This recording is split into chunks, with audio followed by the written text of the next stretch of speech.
بسم الله الرحمن الرحيم الرحمن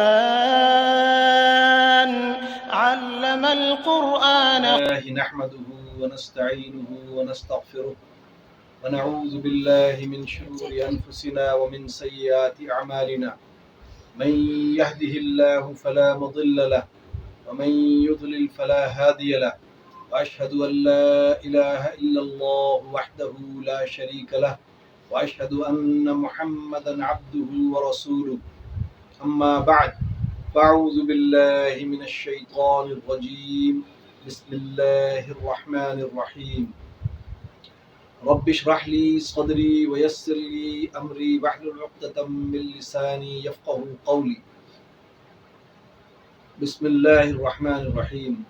عموماً رسول اللہ صلی اللہ علیہ وسلم کے سلسلے میں انشاءاللہ آج چھٹی ویڈیو بنا رہے ہیں اور درس قرآن انشاءاللہ علم کا کوشش کریں گے جتنا علم ہے اس کے مطابق، اور اللہ تعالیٰ ہمیں عمل کی توفیق بھی دے. یا بنی اسرائیل اذکروا نعمتی التی انعمت علیکم واوفوا بعہدی اوفی بعہدکم وایای فارہبون. اے بنی اسرائیل، میری اس نعمت کو یاد کرو جو میں نے تم پر انعام کی، اور میرے عہد کو پورا کرو، میں تمہارے عہد کو پورا کروں گا اور مجھ ہی سے ڈرو. بنی اسرائیل کے بارے میں قرآن کی آیتوں سے یہ ثابت ہے کہ اسرائیل کے معنی ہیں عبداللہ، جو حضرت یعقوب علیہ السلام کا لقب تھا. عبداللہ، یعقوب علیہ السلام جو ہیں وہ ابراہیم علیہ السلام کے بیٹے اسحاق علیہ السلام کے بیٹے تھے، یعنی ابراہیم علیہ السلام کے پوتے یعقوب علیہ السلام. یعقوب علیہ السلام کے 12 بیٹے تھے اور ان سے ان کی 12 قبیلے بنے. بعد میں جو بنی اسرائیل بن گئے، یعنی اسرائیل علیہ السلام کی لقب کی وجہ سے انہیں بنی اسرائیل کہا جانے لگا. تو اللہ تعالیٰ نے آج اس کا ذکر کیا ہے بنی اسرائیل کا، اور سورہ بقرہ اور سورہ جو ہے آل عمران کے اندر زیادہ تر انہی کا ذکر چل رہا ہے، چلتا رہے گا کہ ان کو اللہ نے بڑا انعامات سے نوازا تھا. اس قوم کو بڑا فضیلت دی تھی اللہ نے، لیکن وہ قوم پھر بھی اللہ کی نافرمانی میں لگی رہی اور نافرمانی پہ نافرمانی کرتی رہی. اللہ تعالیٰ ان کو معاف کرتا رہا، درگزر کرتا رہا، اور جو ہے وہ پھر اسی نافرمانی میں لگے رہے. تو اللہ تعالیٰ نے ان کو بڑی فضیلت دی تھی. اس کے بعد اللہ تعالیٰ کی غضب کا شکار ہو یہود و نصارہ آگے جا کے بن گئے، بلکہ پھر وہ 2 قبیلوں میں بن گئے. ان کا ایک نے یہودی کہا اپنے آپ کو، دوسرے نے جو ہے نصرانی یعنی عیسائی کہا، اور پھر وہ آپس میں بھی ایک دوسرے کے مخالف رہے. لیکن جب کوئی اللہ کے رسول صلی اللہ علیہ وسلم تشریف لائے تو ان کی ضد اور حسد کے اندر وہ دونوں اکٹھے ہو جاتے ہیں، آج بھی اکٹھے ہو جاتے ہیں، مگر وہ جو ہے نافرمانی کر رہے ہیں اور اللہ کے رسول کو جانتے ہوئے ان کو حق پتا تھا کہ یہ حق ہے اللہ کے رسول اور قرآن عظیم، لیکن اس کا وہ انکار ہی کرتے رہے اور آج تک کر رہے ہیں اور قیامت تک کرتے رہے. اللہ تعالیٰ نے کہا کہ میری نعمت کو یاد کرو جو میں تم پر کی، انعام کی، اور میرے عہد کو پورا کرو اور میں تمہارا عہد پورا کروں گا. یعنی کہ وہ اللہ تعالیٰ نے ان کے ساتھ بہت بھلائیاں کی، ان کو درگزر کیا، ان کی خطاؤں کو معاف کیا، اور ان کو بڑی نعمتوں سے نوازا، معجزات سے نوازا. اور ان کو اللہ تعالیٰ نے جو ہے نعمتیں یعنی من و سلوہ دیا، فرعون سے نجات دی، اور جو ہے انہوں نے بچڑے کو معبود بنا لیا. یہ ساری ذکر پہلے بھی ہوتا چلا آ رہا ہے، اور آئندہ بھی اب جو ہم صورتیں پڑھیں گے سورہ بقرہ اور سورہ بنی اسرائیل، اس کے اندر انشاءاللہ تعالیٰ ہم سورہ بقرہ میں اور سورہ آل عمران میں دونوں چلتے رہیں گے، اور آگے بھی یہ اس صورت بھی آئے گی بنی اسرائیل، اس میں بھی یہ بات ذکر کی جائے گی انشاءاللہ. وَآمِنُوا بِمَا أَنزَلْتُ مُصَدِّقًا لِمَا مَعَكُمْ وَلَا تَكُونُوا أَوَّلَ كَافِرٍ بِهِ. اور اس کتاب پر ایمان لاؤ جو میں نے تمہاری کتابوں کی تصدیق میں نازل فرمائی. یعنی قرآن عظیم جب آیا تو اللہ تعالیٰ نے قرآن عظیم جو ہے وہ تمام انبیاء کی تعلیمات، اور خاص طور پہ یہود و نصارہ اہل کتاب جن کو کہا جاتا ہے، ان کی جو ہے کتابیں ان پر نازل ہوئی تھیں، جو اس سے پہلے ہوئی تھی. زبور ہوئی، پھر تورات آئی، پھر انجیل آئی، اور ان سب کو اللہ تعالیٰ نے اس کی تصدیق اس کتاب قرآن مجید میں کمپلیٹ وہ ساری تعلیم. یعنی آیت میں اللہ نے کہا ہے کہ جو ہے تورات جو ہے فرقان اس کا نام تھا. وہ فرقان اور تورات جو ہے وہی جو اللہ تعالیٰ نے قرآن میں ساری کی ساری تعلیمات کو اکٹھا کر دیا، اور جو ان کی صحیح شکل تھی وہ پیش کی، اور اس میں اور بھی چیزیں شامل کر دی اللہ نے، اور جو ان میں گڑبڑ کی گئی تھی اللہ نے اس کو کھول کر بیان کر دیا قرآن عظیم میں. وَلَا تَشْتَرُوا بِآيَاتِي ثَمَنًا قَلِيلًا وَإِيَّايَ فَاتَّقُونِ. اور اس کے ساتھ اور تمہاری کتاب و تصدیق فرمائی اور اس کے ساتھ پہلے ہی تم کافر نہ بنو، یعنی ان پر ایمان لاؤ اور ان کا انکار نہ کرو، اور میری آیتوں کو تھوڑی قیمت پر فروخت نہ کرو اور مجھ ہی سے ڈرو۔ تو یہ آیتوں کا فروغ کرنے کا مقصد صرف یہ ہوتا ہے کہ آیتیں جو ہیں وہ بیان تو کی جاتی ہیں، مگر اس میں سے کچھ گڑبڑ کی جاتی ہے، اپنی طرف سے کچھ چیزیں شامل کر دی جاتی ہیں، اور کچھ چیزیں جو اللہ نے بیان کی ہے ان کو چھپا دیا جاتا ہے۔ تو اللہ تعالیٰ کہہ رہا ہے کہ اس کو چھپاؤ نہیں، حق کو بیان کرو۔ آگے بھی آیتیں ہیں اس میں یہ اللہ تعالیٰ یہی طلب کریں گے، اور ان آیتوں کو فروغ کرنے کا مقصد یہ ہے کہ اللہ کی بات کو گھما پھرا کر اس طرح سے پیش کرنا تاکہ ان کے اپنے مفادات اس میں شامل ہو جائیں، اور اللہ کے حق کو صحیح انداز میں جیسا کہ اللہ تعالیٰ بیان کر رہے ہیں ان کو بیان نہ کرتے تھے بلکہ چھپاتے تھے۔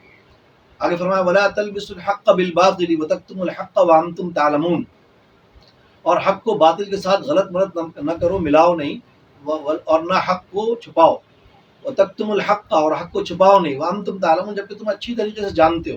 ایک آیت میں فرمایا تو اپنے قرآن کو اور نبی کو ایسے پہچانتے ہو جیسے اپنے بیٹوں کو پہچانتے ہو۔ وَأَقِيمُوا الصَّلَاةَ وَآتُوا الزَّكَاةَ وَارْكَعُوا مَعَ الرَّاكِعِينَ، اور نمازوں کو قائم کرو اور زکوٰۃ ادا کرو اور رکوع کرنے والوں کے ساتھ رکوع کرو۔ نماز قائم کرنے کی قرآن عظیم میں تقریباً 700 سے زیادہ آیتیں ہیں جن میں اللہ تعالیٰ نے بار بار نماز قائم کرنے کا حکم دیا ہے، اور بڑی سختی کے ساتھ قرآن پر جو ہے، قرآن میں ایک آیت سورہ مدثر میں اللہ نے بیان کی ہے کہ ما سلککم فی سقر، کہ تم جہنم میں کس طرح، جنتی جب جہنمیوں سوال کریں گے تم جہنم میں کس لیے آئے، وہ کہیں گے قالوا لم نک من المصلین، وہ کہیں گے کہ ہم نماز نہیں پڑھتے تھے اس لیے ہم جہنم میں آ گئے۔ اور یعنی اتنی سخت آیت سورہ مدثر کی آیت ہے، اس پہ اگر ہم غور کر لیں تو ہمیں پتہ چل جائے گا کہ لازمی نتیجہ نماز نہ پڑھنے کا، لازمی نتیجہ جو ہے وہ جہنم میں جانا ہے۔ تو اتنی آسانی کے ساتھ امت مسلمہ، خاص طور پہ 95% لوگ جو ہے نماز کو بالکل اگنور کرے بیٹھے ہیں اور نماز ادا نہیں کرتے، اور بڑے بے فکر ہو کے بڑے آرام سے رہتے ہیں، اور یہ بھی دعویٰ کرتے ہیں کہ ہم پکے اور سچے مسلمان ہیں۔ اب اس میں ایک میسج تو یہ آ گیا کہ جو ہے نماز قائم کرو، اور قائم کرنے کا حکم ہے، کہیں بھی یہ نہیں کہا کہ نماز پڑھو یا نماز جو ہے وہ کرو، بلکہ قائم کرو۔ قائم کا مطلب یہ ہے کہ اللہ کے آگے بالکل خشوع اور خضوع کے ساتھ اور سنت کے مطابق ادا کی جائے نماز، اور خاص طور پہ جماعت کے ساتھ۔ آگے دوسری آیت میں، آیت کی دوسرے حصے میں بیان ہے وَارْكَعُوا مَعَ الرَّاكِعِينَ، اور رکوع کرنے والوں کے ساتھ رکوع کرو۔ یہ بڑی اہم بات ہے، کہیں نہیں لکھا کہ اکیلا نماز پڑھو، رکوع کرنے والوں کے ساتھ رکوع کرنے کا مطلب یہ ہے کہ جماعت سے نماز، جماعت ظاہری بات ہے خاص طور پہ مردوں، اور خواتین جو ہے اپنے گھروں میں ادا کریں، وقت کے اوپر ادا کریں۔ قوموا للہ قانتین، ایک آیت میں کہا قوموا للہ قانتین، نماز کو وقت پہ ادا کرو۔ تو وقت پہ ادا کرنا پہلی بات، دوسری بات یہ کہ اس کو مسجد میں ادا کرنا، اور تیسری بات یہ کہ جماعت سے ادا کرنا، اور جو ہے اس میں سستی نہ کرنا، کاہلی نہ کرنا، اور بڑے خشوع اور خضوع کے ساتھ سنت کے مطابق، بالکل جیسا کہ اللہ کے رسول صلی اللہ علیہ وسلم سے ثابت ہے۔ تو نماز ادا کرنا بہت ضروری ہے۔ اب اس کے واسطے لیے اس کے بارے میں کچھ حدیثیں بھی بیان کر رہا ہوں میں، کیونکہ ہم منکرین حدیث میں سے نہیں ہیں، ہم قرآن کا درس کرتے ہیں، قرآن کی دعوت دیتے ہیں، لیکن اس کے ساتھ سنت لازم ہے۔ ان قرآن اور سنت اور احادیث صحیحہ، یعنی سنت احادیث صحیحہ سے ہی ملتی ہے، تو وہ سمجھنا بہت ضروری ہے، کیونکہ بہت سے، اب ایک خاص موضوع میں تھوڑا سا بیان کر رہا ہوں، ایک غلط فہمی ایک معاشرے میں آ گئی ہے، اور اس کا ازالہ کرنا بہت ضروری ہے۔ تو غلط فہمی اور اس کا ازالہ، غلط فہمی کیا ہے کہ صرف قرآن اور رسول کی ضرورت نہیں، یہ بڑا اہم ایک طبقہ پیدا ہو رہا ہے، جو اچھے پڑھے لکھے لوگوں سے میری ملاقات ہوئی ہے، بات ہوئی ہے، تو وہ یہی کہتے ہیں کہ جی بس قرآن ہے نا تو قرآن کافی ہے ہمارے لیے۔ تو میں یہ بات، سوال یہ میرا ان سے، ان بھائیوں سے میرا یہ سوال ہے کہ خالی قرآن کیسے ہو سکتا ہے؟ قرآن تو آپ پر نازل نہیں ہوا، مجھ پر نازل نہیں ہوا، کسی پر نازل نہیں ہوا سوائے محمد الرسول اللہ صلی اللہ علیہ وآلہ وسلم پر۔ جب قرآن نازل ہوتا ہے محمد رسول اللہ علیہ وسلم پر، تو نازل جن پر ہوا وہی تو ہمیں تشریح کر کے بتائیں گے۔ اللہ کے رسول کا نام مفسر قرآن، شارح قرآن، رحمت للعالمین محمد الرسول اللہ صلی اللہ علیہ وسلم۔ اور دائرہ اسلام میں داخل ہونے سے پہلے ہمیں یہ کہنا پڑتا ہے اشہد ان لا الہ الا اللہ واشہد ان محمدا عبدہ ورسولہ۔ جب تک ہم یہ کلمہ زبان سے ادا نہ کریں اور اپنے دل سے اس کی تصدیق نہ کریں تو ہم دائرہ اسلام میں داخل نہیں ہو سکتے۔ اور ایمان لانے کے بعد اگر ہم انکار کر دیں کہ رسول کی ضرورت نہیں، تو نعوذ باللہ ہم دائرہ اسلام سے خود بخود خارج ہو رہے ہیں، اور اللہ تعالیٰ کبھی وہ عمل قبول نہیں کرے گا جو اللہ کے رسول صلی اللہ علیہ وسلم کی مہر کے بغیر ہم وہاں عمل بھیجا جائے گا۔ رسول اللہ صلی اللہ علیہ وسلم قرآن نے ایک آیت میں کہا ہے، اللہ تعالیٰ نے قل ان کنتم تحبون اللہ فاتبعونی یحببکم اللہ ویغفر لکم ذنوبکم، اگر تم یہ دعویٰ کرتے ہو کہ تم اللہ سے محبت کرتے ہو، فاتبعونی، تو میری اتباع کرو۔ ان سے کہہ دو، قل، ان سے کہہ دو رسول صلی اللہ علیہ وسلم کہ میری اتباع کرنی پڑے گی، رسول اللہ صلی اللہ علیہ وسلم کی اتباع کرنا پڑے گی۔ اگر اس اتباع کے بغیر کوئی عمل بھیجا جائے گا تو وہ رد کر دیا جائے گا، منہ پہ مار دیا جائے گا۔ اللہ کے رسول صلی اللہ علیہ وسلم کے بعد کچھ بھی نہیں ہے، ان سے پہلے کچھ بھی نہیں ہے، ان سے بعد۔ تو اللہ کے رسول صلی اللہ علیہ وسلم یعنی سنت کے مطابق لازم عمل کرنا ہے آپ کو، ہر عمل، قرآن پر عمل کیسے کرنا ہے؟ جیسا کہ رسول اللہ صلی اللہ علیہ وسلم کا طریقہ اچھی طریقے سے سمجھ لینا چاہیے۔ ایک آیت پیش کر رہا ہوں، ایک حدیث پیش کر رہا ہوں، من ترک الصلاۃ متعمدا فقد کفر، جس نے جان بوجھ کر نماز چھوڑ دی اس نے کفر کیا، یعنی وہ کافر ہو گیا۔ جو آدمی نماز نہیں پڑھتا وہ کون کہہ رہا ہے؟ میں نہیں کہہ رہا، مجھے ضرورت نہیں کسی کو فتویٰ لگانے کی۔ رحمت للعالمین صلی اللہ علیہ وسلم، سب سے بڑے مفتی، مفتی اعظم امت مسلمہ کے سب سے بڑے مفتی کون؟ محمد الرسول اللہ صلی اللہ۔ اور یہ مفتی کس نے بنایا ان کو اللہ نے مفتی بنایا۔ وہ فتویٰ دیتے ہیں اللہ تعالیٰ کے حکم سے، اللہ فتویٰ دیتے کہ حق رکھتا ہے، اور اللہ کے رسول صلی اللہ علیہ وسلم سب سے بڑے مفتی وہ دیتے ہیں فتویٰ۔ آج کل کے مولوی نہیں کہ بھائی یہ کافر ہو گیا، وہ کافر ہو گیا، کسی کے کہنے سے کافر ہو جائے کوئی، ایسا نہیں ہے۔ ہاں، کافر وہی ہوگا جسے اللہ تعالیٰ کہہ رہا ہے کہ والذین کفروا وکذبوا بآیاتنا اولئک اصحاب النار هم فیہا خالدون، جس نے ہماری آیتوں کا، والذین کفروا، جس نے کفر کیا ہماری آیتوں کو، بآیاتنا، ہماری آیتوں کا انکار کر دیا، وکذبوا بآیاتنا، ہماری آیتوں کو جھٹلا دیا، اولئک اصحاب النار هم فیہا خالدون، یہ لوگ ہمیشہ ہمیشہ کے لیے کافر ہو کر ہمیشہ ہمیشہ جہنم میں رہیں گے۔ یہ اللہ تعالیٰ کہہ رہے ہیں، اللہ تعالیٰ جو کہہ رہے ہیں، اور رحمت العالمین صلی اللہ علیہ وسلم کا فرمان جو قرآن کی شکل میں اور سنت کی شکل میں، احادیث صحیحہ کی شکل میں ہے، وہی دین ہے۔ وہ کاڑا دین نہیں چاہیے ہمیں کہ ہمیں قرآن رسول کی ضرورت نہیں، اور ہمیں وہ دین بھی نہیں چاہیے کہ رسول اور قرآن کی ضرورت نہیں۔ ہمیں دونوں کو چاہیے، دونوں آنکھیں چاہیے ہمیں، قرآن اور سنت، دونوں آنکھوں سے ہم دیکھتے ہیں، اور وہی انسان صحیح انسان کہلاتا ہے جس کی دونوں آنکھوں میں نور ہو، نور قرآن اور نور رسول صلی اللہ علیہ وسلم۔ اللہ کے رسول صلی اللہ علیہ وسلم بشر تھے، نو ڈاؤٹ اس میں، لیکن وہ قرآن آنے کے بعد وہ بشر جو ہے نور بن گئے، نور علی نور۔ رسول اللہ صلی اللہ علیہ وسلم بشر بھی ہے، نور بھی ہے، بالکل ایسا ہی ہے، کوئی ایسی بات نہیں ہے، اس میں جھگڑا نہیں ہے۔ خواہ کے جھگڑے بنائے گئے ہیں، اور ان میں علماء کرام کا بڑا ہاتھ ہے۔ 14ویں صدی کے علماء سو کہلاتے ہیں۔ علماء حق کبھی ایسی بات نہیں کریں گے، علماء حق وہی بیان کرتے ہیں جو قرآن و سنت سے ثابت ہو۔ تو بات سمجھ میں آ گئی کہ ہمیں نماز جو ہے وہ رکوع سے نماز جو ہے جماعت سے ادا کرنی ہے، بغیر جماعت کی نماز۔ ایک حدیث پیش کر رہا ہوں، رحمت للعالمین صلی اللہ علیہ وسلم نے فرمایا کہ میرا دل چاہتا ہے کہ میں اذان دوں اور لوگوں کو کا انتظار کروں، اگر لوگ گھروں سے نہ آئیں، اپنے گھروں سے نہ نکلیں اذان کے بعد، تو میں یہ کروں کہ لکڑیاں اکٹھی کروں اور ان کے گھروں کو آگ لگا دوں، مگر مجھے عورتوں اور بچوں پر ترس آتا ہے، رحم آتا ہے، اس لیے میں یہ نہیں کرتا۔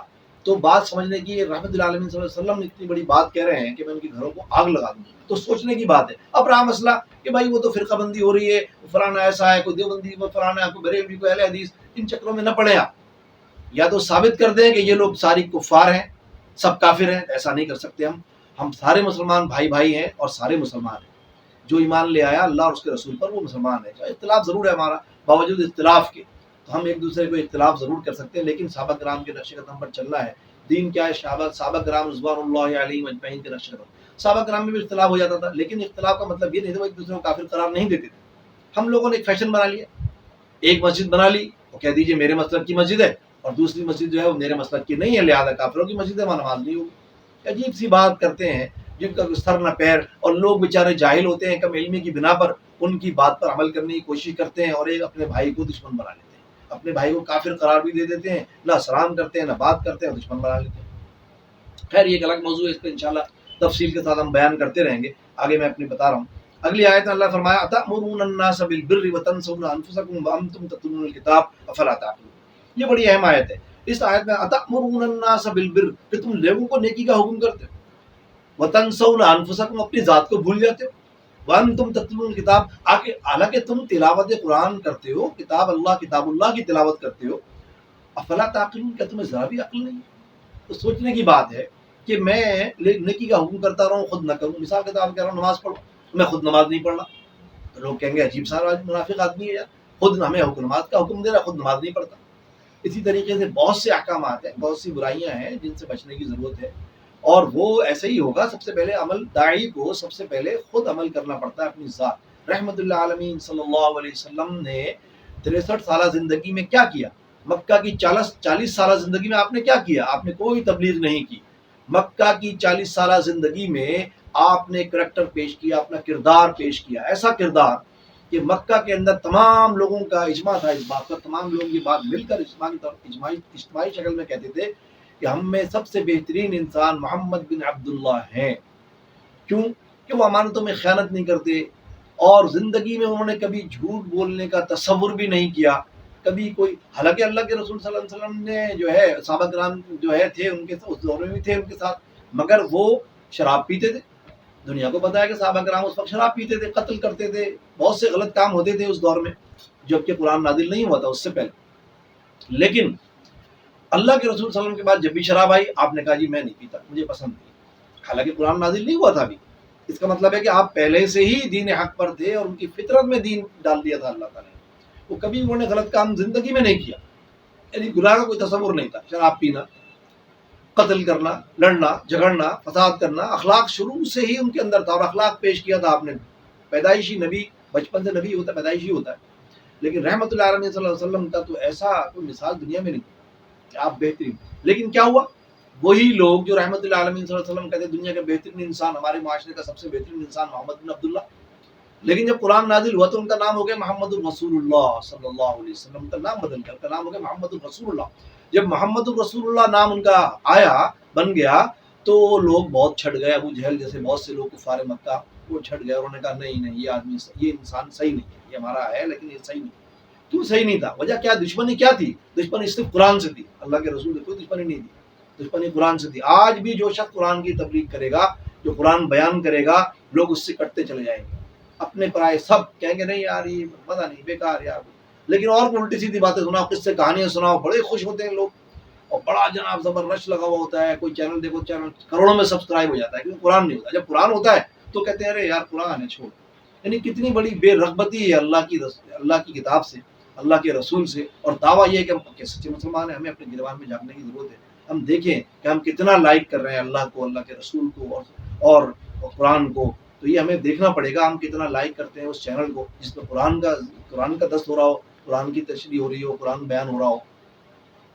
آگے اللہ نے فرمایا وَأَنْتُمْ تَلْقَوْنَ افلا، تو اپنی سب سے پہلے داعی کو اپنے گریبان میں جھانکنا ہے، اپنے آپ کو صحیح کرنے کی کوشش کرنا ہے۔ آگے فرمایا وَاسْتَعِينُوا بِالصَّبْرِ وَالصَّلَاةِ وَإِنَّهَا لَكَبِيرَةٌ إِلَّا عَلَى الْخَاشِعِينَ، تم مدد مانگو، مدد حاصل کرو نماز کے ذریعے سے اور صبر کے ذریعے سے، صبر کے ذریعے سے اور نماز ہے۔ صبر جو ہے ایک بہت بڑی نعمت ہے، انبیاء کرام کا شیوا شروع سے رہا ہے کہ صبر، جب کوئی انسان داعی دعوت دیتا ہے، جب تبلیغ کے کام میں نکلتے ہیں تو بڑی تکلیفیں آتی ہیں، لوگ مختلف باتیں کرتے ہیں، جس سے الٹا سیدھا جھوٹ بولتے ہیں، الٹی سیدھی برائیاں کرتے ہیں اس شخص کی اور اس کے خلاف ہو جاتے ہیں۔ اس لیے قرآن کی وجہ سے اللہ تعالیٰ نے کہا کہ صبر کرو، اور پھر کیا؟ صلاۃ ادا کرو۔ صلاۃ ادا کرنے، اللہ کے رسول میں قرۃ عینی فی الصلاۃ، قرآن نماز میری آنکھوں کی ٹھنڈک ہے۔ وَإِنَّهَا لَكَبِيرَةٌ، اور یہ بڑی بات ہے، لَكَبِيرَةٌ إِلَّا عَلَى الْخَاشِعِينَ، یہ چیز شاق ہے مگر ڈر رکھنے والوں پر نہیں ہے۔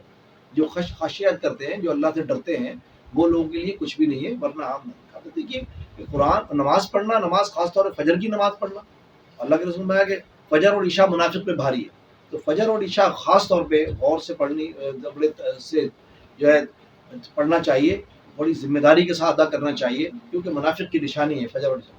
الذین یظنون انہم ملاقو ربہم وانہم الیہ راجعون، اور جو جانتے ہیں اپنے رب سے ملاقات کرنے والے اور ان کی طرف لوٹ کر جاتے ہیں۔ یعنی انسان آخرت، عقیدہ آخرت جو ہے، آخرت کا یقین، کہ مجھے پہلی بات تو یہ ہے کہ ہر وقت ہر لمحے CCTV کیمرہ اللہ کا ہم پر لگا ہوا ہے، ہمیں ہر وقت دیکھ رہا ہے، ہر لمحے دیکھ رہا ہے۔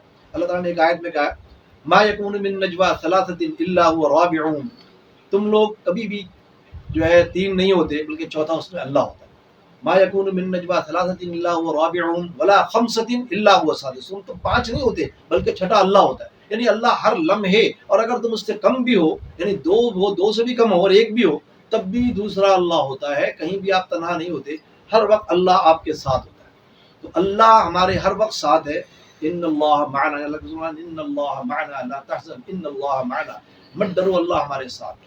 تو اللہ تعالیٰ ہمیشہ بندے کے ساتھ ہوتا ہے، اور مومن جو ہے وہ کبھی بھی کسی بات کا فکر نہیں کرتا، کسی بات پہ پریشان نہیں ہوتا، اسے کوئی پریشانی نہیں ہوتی، اسے یہ پتا ہوتا ہے کہ کوئی ہو یا نہ ہو ساری کائنات میرے خلاف ہو جائے مگر اللہ میرے ساتھ۔ تو اللہ تعالیٰ جب ساتھ ہوتے ہیں تو فکر کوئی کسی قسم کی ہوتی نہیں انسان کو۔ تو آخرت کی فکر بھی ہوتی ہے، مطلب یہ بھی ایک بات ہے خاص کہ بھائی مجھے خالی میری زندگی دنیا کی زندگی نہیں ہے، بلکہ میری آخرت کی زندگی بھی ہے۔ مرنے کے بعد جیسے ہی میں مروں، موت آئے گی تو اسے پتہ چل جائے گا کہ میں کون ہوں۔ موت بھی دو شکل میں آتی ہے، ایک شکل تو ہوتی ہے جو اللہ کا بندہ زندگی بھر جو اللہ کی فرمان برداری میں گزارے گا، تو اللہ تعالیٰ اسے کہیں گے کہ اس کے فرشتے جو آئیں گے موت جان نکالنے کے لیے، تو کہیں گے یا ایتھا النفس المطمئنہ، اے نفس مطمئنہ چل، ارجعی الی ربکی، اپنے رب کی طرف چل، راضیۃ مرضیہ، کہ اللہ تجھ سے راضی تو اللہ سے راضی، ادخلی فی عبادی، اللہ کے خاص بندوں کے ساتھ شامل ہو جائے، وادخلی جنتی، اور جنت میں داخل ہو جائے۔ تو یہ خاص ایک فرشتوں کی شکل یہ ہوتی ہے، اور دوسرے فرشتے ایسے آئیں گے کہ اس کو پیٹھوں میں مار رہے ہوں گے، اور اس کو اب جب نیک روح کی طرف فرشتے آئیں گے اس کی جان نکالنے کے لیے، تو وہ یہ کہے گا ارے میں تو کب سے تیار بیٹھا ہوں، چلو جلدی چلو، مجھے میرے رب سے ملاقات کراؤ، میرے رب سے میری ملاقات کراؤ جلدی۔ تو وہ پھر وہاں پر جب وہ اس کی جان نکل رہی ہوگی تو بڑا خوش ہو کے جان نکالے گا، اپنی جان دے گا اللہ کو، اور بڑے خوشی وہ جائے گا۔ اور ایک وہ بندہ ہے جب اس کے بعد فرشتے آئیں گے اس کو مارتے ہوئے اس سے کہیں گے بدبخت، تو نے زندگی بھر اللہ کی نافرمانی کی ہے، چل آج تیری پکڑ ہو گئی۔ تو پھر وہ چیخے گا، وہ کہے گا ارے ابھی سے آ گئے، ابھی تو میری زندگی شروع ہوئی ہے، ابھی تو میں نے کچھ دیکھا ہی نہیں۔ اور وہ چیخے گا اور اس کو مار کے اس کو لے کے جائیں گے، اور جیسے ہی اسی جان نکلے گی اس کے بعد پھر وہ اس کو جب وہ قبر میں داخل ہوگا، قبر کے اندر، قبر میں اللہ کے رسول نے فرمایا کہ قبر جو ہے جنت کے باغوں میں سے ایک باغ یا جہنم کے گڑھوں میں سے ایک گڑھا، وہیں سے پتہ چل جائے گا کہ میرا انجام جنت ہے یا جہنم۔ تو یا نفس امارہ جو ہر وقت برائی کے علاوہ کچھ نہیں۔ اور ایک تو یہ ہوتا ہے کہ چلو انسان ہے، نیکی کرتے رہتے ہیں لیکن کبھی کبھی گناہ بھی ہو جاتا ہے، تو اللہ کے بندے شرمندہ ہوتے ہیں اللہ سے، اور تو اللہ سے توبہ کرتے ہیں۔ خاص طور پہ نمازی جو نماز پڑھتا ہے، اللہ کے رسول نے فرمایا جو شخص وضو کرتا ہے اس کی صغیرہ گناہ تو ویسے ہی جھڑ جاتے نماز وضو کرنے سے، اس کے بعد وہ پھر جب نماز پڑھتا ہے کھڑا ہوتا ہے اللہ کے آگے تو شرمندگی اس کو فوری ہوتی ہے، اپنے کسی بھی گناہ پر کسی بھی غلطی پر وہ شرمندہ ہوتا ہے، اور اس کے بعد وہ رکوع کرتا ہے، اور پھر وہ سجدے میں جب جاتا ہے اللہ کے بالکل قریب ہو جاتا ہے۔ تو جب وہ قریب ہو جاتا ہے تو پھر اس کی کیفیت یہ ہو جاتی ہے بالکل خشوع خضوع کے ساتھ نماز پڑھنے والے کی، کہ وہ اللہ کے آگے رو بھی پڑتا ہے کہ اللہ مجھے معاف کر دے، مجھ سے غلطی ہو گئی، تو میں تو تیرا بندہ ہوں اور میں تیرا بندہ بننا چاہتا ہوں، مگر شیطان کی وجہ سے، نفس کی وجہ سے میں جو ہوں مجھ سے غلطی ہو گئی ہے۔ اور پھر وہ جب وہ نماز سے فارغ ہو جاتا ہے تو پھر بھی وہ استغفار کرتا ہے اور پھر دعائیں کرتا ہے اللہ سے کہ اللہ تعالیٰ مجھے ہمیشہ اپنی پناہ میں رکھ، شیطان سے محفوظ فرما، اور اس کے بعد وہ اللہ کا بندہ ہی بنا رہتا ہے۔ اللہ کے رسول نے فرمایا جب انسان کوئی غلطی کرتا ہے تو اس کے دل پہ ایک سیاہ نقطہ پڑ جاتا ہے، اور وہ توبہ کرتا ہے تو وہ سیاہ نقطہ صاف ہو جاتا ہے، جل پھر چمک جاتا ہے نور سے، اللہ کے نور سے دل اس کا پھر چمکنے لگتا ہے۔ تو مومن کا دل ہمیشہ ہی چمکتا رہتا ہے اور صاف ستھرا رہتا ہے، اور کیونکہ اس لیے کہ وہ دل جو مومن کا دل جو ہے وہ اللہ کا گھر ہے، اللہ تعالیٰ اس میں بستا ہے، اور اللہ کے رسول کا گھر ہے، اللہ کا گھر ہے، تو اس کا اللہ رسول جب دل میں بسے رہتے ہیں تو پھر وہ اللہ کا بندہ بن جاتا ہے، اور اس کے بعد وہ کبھی بھی غلطی کرنے کی کوشش نہیں کرتا۔ یہ ہمارا رکوع بھی پورا ہو گیا، اور انشاءاللہ تعالیٰ اللہ تعالیٰ سے دعا کرتے ہیں اللہ تعالیٰ ہمیں عمل کی توفیق عطا فرمائے۔ وآخر دعوانا الحمدللہ رب العالمین۔ میں آپ سے یہ گزارش کرتا ہوں کہ یہ درس جو ہے یہ میرا درس سمجھ کر کبھی اس کو لائک کریں، اس کو ضرور لائک کریں۔ کس کو کریں؟ اللہ کے رسول کو، اللہ کو، مومنٹ رسول اللہ کو لائک کریں، اللہ کے رسول کو لائک کریں، اللہ کی کتاب قرآن سے تمام مسلمان، میں قسم کھاتا ہوں کہ تمام مسلمان اللہ سے، اس کے رسول سے اور قرآن سے محبت کرتے ہیں، ان کی سنت سے۔ لہذا آپ برائے مہربانی اگر سبسکرائب کریں گے میرے چینل کو، یا آپ لائک کریں گے یا شیئر کریں گے تو آپ کو اجر عظیم دیں گے اللہ تعالیٰ، اور آپ میرے لیے نہیں، مجھے کوئی ضرورت نہیں ہے، لیکن آپ اللہ اور اس کے رسول کے لیے، اپنی آخرت کو سنوارنے کے لیے چینل مومنٹ رسول اللہ صلی اللہ علیہ وسلم کو ضرور سبسکرائب کریں اور اپنے دوستوں میں شیئر کریں۔ اللہ تعالیٰ آپ سے دعا ہے اللہ تعالیٰ ہمیں عمل کی توفیق عطا فرمائے، اور اللہ تعالیٰ ہماری دنیا اور آخرت دونوں سدھار دے۔ اللہ تعالیٰ آپ کی تمام بیماریاں دعا کر لیتے ہیں۔ وآخر دعوانا الحمدللہ رب العالمین۔ تھوڑی سی دعا کرتے ہیں انشاءاللہ۔ سبحان ربی الاعلی العلی الوہاب، لا الہ الا انت سبحانک انی کنت من الظالمین۔ اللهم صل على محمد وعلى آل محمد كما صليت على ابراہیم وعلى آل ابراہیم انك حمید مجید۔ یا اللہ جو کچھ پڑھا ہے اللہ سے اسے قبول فرما لے، جو غلطیاں ہو گئی ان میں اسے معاف فرما دے یا اللہ، اور اسے قبول فرما، اور اس پر قرآن کو پڑھنے اور اس کو سمجھنے اور اس پر عمل کرنے کی توفیق عطا فرما یا اللہ، اور قرآن کی تبلیغ کرنے کی توفیق عطا فرما، اور قرآن کا نفاذ کرنے کے لیے جدوجہد کرنے کی توفیق عطا فرما یا اللہ۔ ہم میں جو بیمار ہیں ان کو سب کو شفائے کاملہ عاجلہ عطا فرما یا اللہ۔ جو ہمارے بڑے بزرگ سے جتنے مسلمان بھائی گزر گئے یا اللہ، سب کی مغفرت فرما، ان کی جنت کو قبر جنت کے باغ، ان کی قبر کو جنت کے باغوں میں سے ایک باغ بنا دے یا اللہ، اور ان کی قبر کو نور سے بھر دے یا اللہ۔ ہمارے تمام دنیا اور آخرت کی تمام بھلائیاں نصیب فرما، اور یا اللہ آخرت بھی اچھی کر دے۔ ربنا آتنا فی الدنیا حسنۃ وفی الآخرۃ حسنۃ وقنا عذاب النار۔ اللهم اجعل اوسع رزقي علي عند كبر سني وانقطاع عمري، واجعل خير عمري آخره وخير عملي خواتمه وخير ايامي يوم القاك فيه يا ولي الاسلام، ثبتني به حتى القاك، اسال غناي وغنى مولاي، واخر دعوانا ان الحمد لله رب العالمين۔